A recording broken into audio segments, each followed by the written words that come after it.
It's January 1st. You just finished celebrating the year that just ended and you're ready to set your goals for the next. Motivated, inspired, and excited, you decide to finally get fit and commit to run 30 minutes every day. Wait, that's quite a lot. 3 times a week. That's more like it. Fast forward to February 1. Literally just 30 days into the year, you're tired. Already missed a couple of days of running, and you feel like you just want to throw that resolution to the side because you convince yourself that maybe that's just not you, and you don't even have the time to do it anyway, while scrolling on social media. Happy New Year! You know what that means? No, not a fresh start. It's a time of the year where gym memberships are at an all-time high. Recent surveys show that 80% of Americans who make a health-related resolution give up by February, literally a month after they made the resolution. But that's not you, right?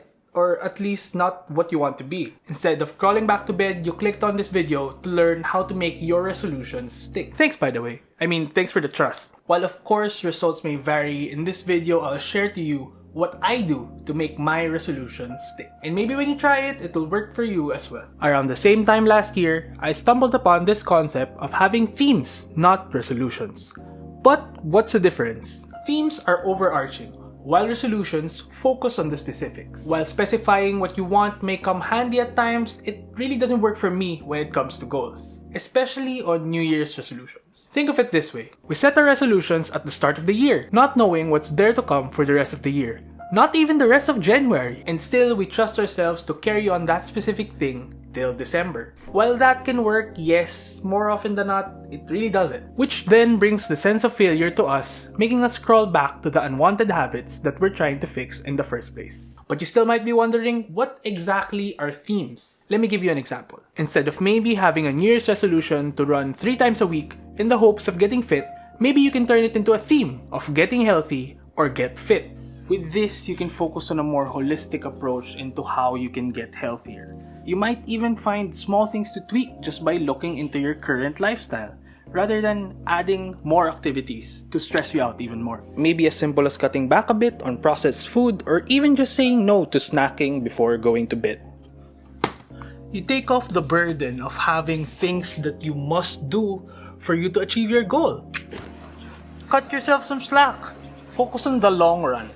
No, not this run. The long run. To give more examples, I'll share to you what my theme is for 2023. Drum roll, please. Create! Pretty obvious for a content creator, am I right? Hear me out. If you're new here, you might not know, but I work in the field of architecture. And whether it's for my profession or for content here on YouTube, I've always been in love in the idea of turning something in my head to something that exists.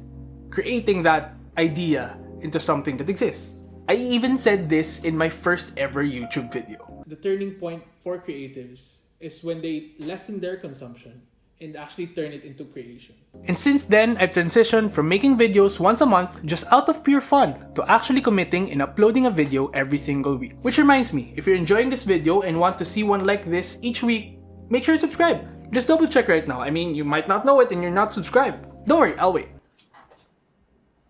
Welcome back. But to be completely honest though, relying purely on your theme might be a stretch as well, which is why personally I set some guidelines around my theme.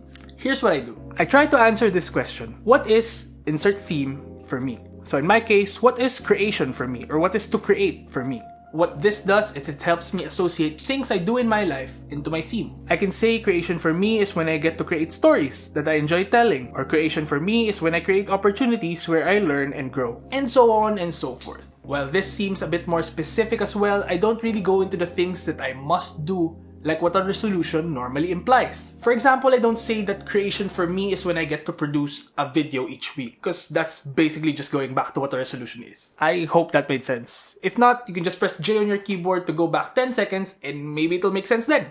But the truth is, no matter how you go about it, if you're not clear on your why, it may still be hard to push through.